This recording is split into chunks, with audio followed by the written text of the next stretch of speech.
Question 1। 15 अगस्त 2024 को प्रधानमंत्री मोदी ने लाल किले पर किस बड़े आयोजन की मेजबानी का सपना देखा? ए. फीफा विश्व कप 2030। बी. राष्ट्रमंडल खेल 2026। सी. ओलंपिक 2036। डी. एशियाई खेल 2034। सही जवाब सी. ओलंपिक 2036। क्वेश्चन 2। जम्मू कश्मीर में 3 चरणों में विधानसभा चुनाव कब शुरू होंगे? ए. 1 सितंबर 2024। बी. 18 सितंबर 2024। सी. 25 सितंबर 2024। डी. 1 अक्टूबर 2024।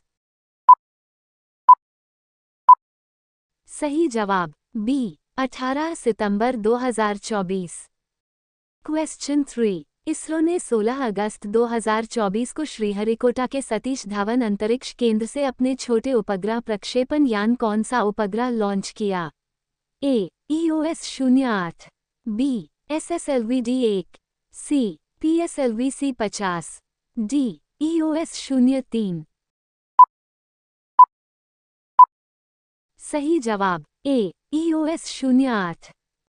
क्वेश्चन 4। पीयूष गुप्ता के स्थान पर DBS ग्रुप होल्डिंग्स की पहली महिला CEO के रूप में किसे नियुक्त किया गया है? ए. आंचल Pandey. B. Tan Su Shan. C. Gautam Jain. D. Feng Shuai. सही जवाब बी. तानसू शान। क्वेश्चन 5। स्टारबक्स ने किसे अपना नया CEO नियुक्त किया है? A. Laxman Narasimhan. B. Brian Niccol. C. John Philip. D. Shantanu Malhotra.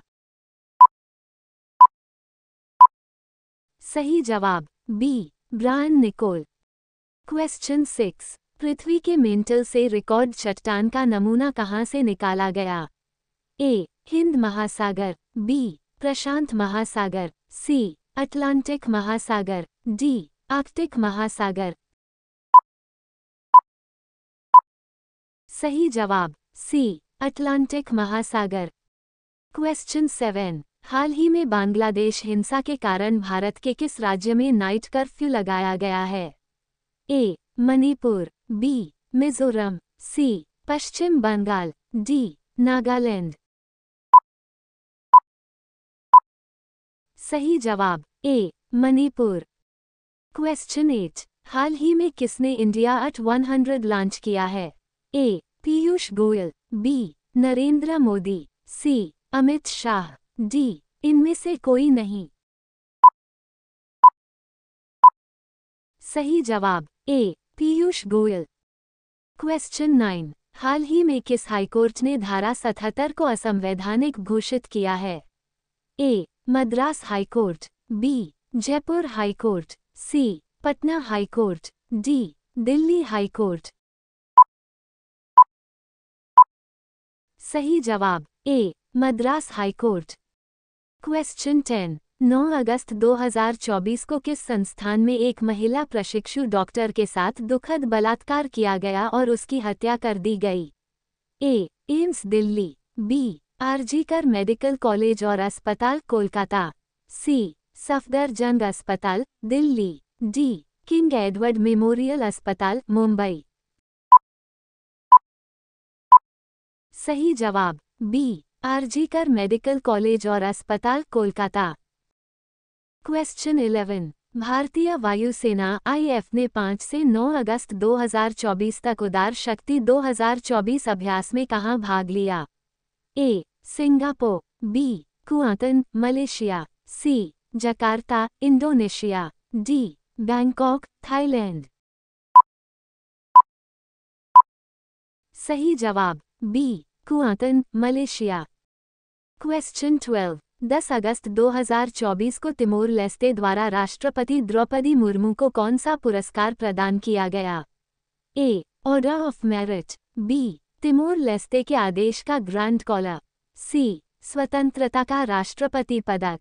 D. Timor Leste रत्न। सही जवाब बी. तिमोर लेस्ते के आदेश का ग्रैंड कॉलर। क्वेश्चन 13। वित्तीय वर्ष 2024-25 के लिए भारत सरकार के सकल प्रत्यक्ष कर संग्रह में कितने प्रतिशत की वृद्धि वर्ष दर वर्ष हुई?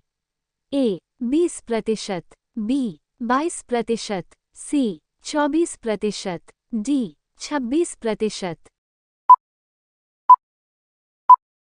सही जवाब सी 24%।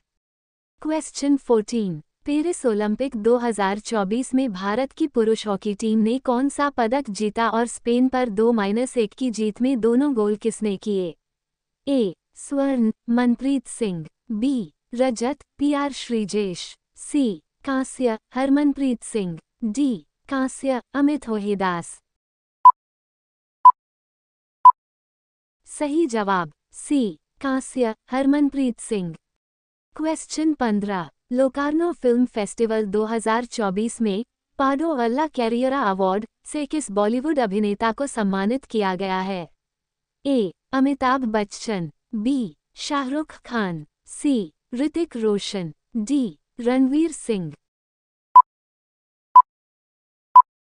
सही जवाब बी शाहरुख खान।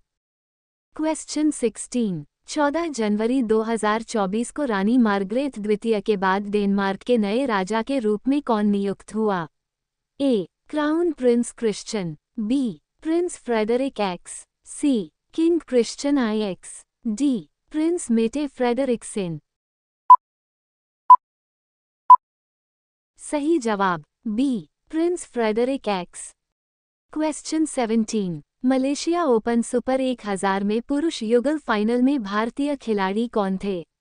ए सात्विक साईराज रनकीरेड्डी और श्रीकांत किदाम्बी, बी चिराग शेट्टी और लक्ष्य सेन, सी सात्विक साईराज रनकीरेड्डी और चिराग शेट्टी, डी श्रीकांत किदाम्बी और लक्ष्य सेन।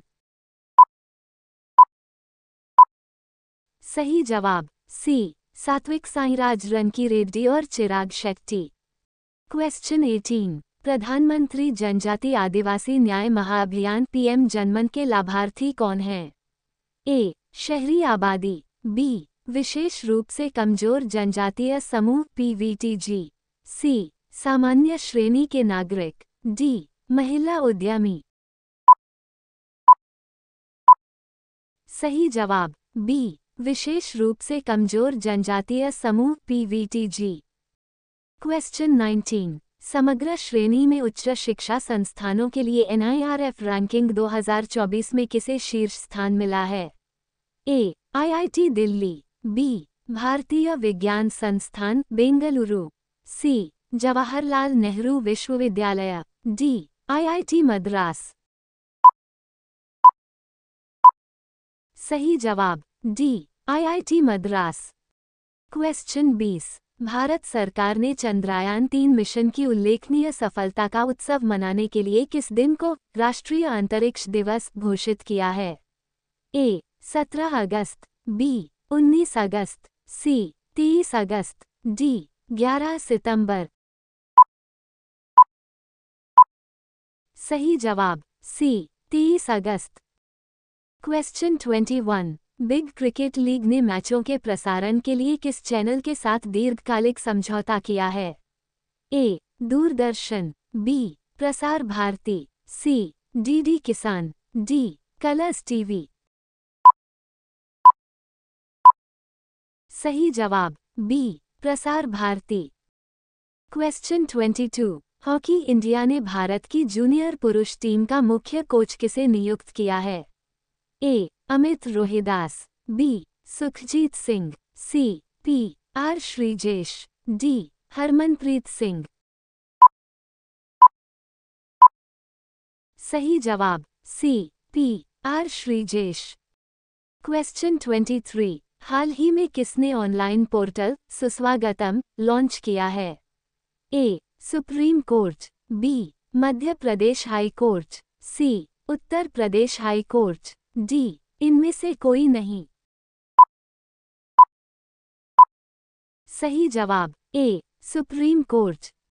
क्वेश्चन 24। 9 अगस्त 2024 को किस संस्थान में एक महिला प्रशिक्षु डॉक्टर के साथ दुखद बलात्कार किया गया और उसकी हत्या कर दी गई? A AIIMS Delhi, B RG Kar medical college और अस्पताल कोलकाता, सी सफदरजंग अस्पताल Delhi, D King Edward Memorial अस्पताल मुंबई। सही जवाब बी आरजीकर मेडिकल कॉलेज और अस्पताल कोलकाता। क्वेश्चन 25। स्वतंत्रता दिवस से पहले देशभक्ति की भावना को बढ़ावा देने के लिए भारत सरकार ने कौन सा अभियान शुरू किया? ए डिजिटल इंडिया अभियान, बी स्वच्छ भारत मिशन, सी हर घर तिरंगा, डी मेक इन इंडिया। सही जवाब सी हर घर तिरंगा। क्वेश्चन 26। हाल ही में किसने महानिदेशक अस्पताल सेवा का पदभार ग्रहण किया है? A vice admiral Sanjay Jaiswal, B vice admiral Ajay Bhalla, C vice admiral Rajesh Kumar, D vice admiral Anupam Kapoor. सही जवाब D vice admiral Anupam Kapoor. Question 27। Bharat सरकार ने किन दो अभयारण्यों को मोर अभयारण्य घोषित किया है? ए राजस्थान में रणथंभौर और कर्नाटक में बांदीपुर, बी कर्नाटक में आदिचुंचनगिरी और केरल में चूलन्नुआ, सी कर्नाटक में बांदीपुर और केरल में चूलन्नुआर, डी इनमें से कोई नहीं। सही जवाब बी कर्नाटक में आदिचुंचनगिरी और केरल में चूलन्नुआ। क्वेश्चन 28। पीयूष गुप्ता के स्थान पर डीबीएस ग्रुप होल्डिंग्स की पहली महिला सीईओ के रूप में किसे नियुक्त किया गया है? ए आंचल Pandey, B Tan Su Shan, C Gautam Jain, D Feng Shuai. सही जवाब बी तान सू शान। क्वेश्चन 29। 15 अगस्त 2024 को लाल किले पर अपने स्वतंत्रता दिवस के भाषण के दौरान प्रधानमंत्री मोदी ने किस प्राचीन संस्था की भावना को पुनर्जीवित करने की कोशिश की? ए तक्षशिला विश्वविद्यालय, बी नालंदा विश्वविद्यालय, सी विक्रमशिला विश्वविद्यालय, डी अलीगढ़ विश्वविद्यालय। सही जवाब बी नालंदा विश्वविद्यालय। क्वेश्चन 30। विनेश फोगाट को पेरिस ओलंपिक में महिलाओं के 50 किग्रा फाइनल से अयोग्य क्यों घोषित किया गया? ए वह घायल हो गई थी, बी वह मैच के लिए देर से आई थी, सी उसने 50 किलोग्राम वजन की सीमा पार कर ली, डी तकनीकी खराबी के कारण उसे अयोग्य घोषित कर दिया गया था। सही जवाब सी उसने 50 किलोग्राम वजन की सीमा पार कर ली।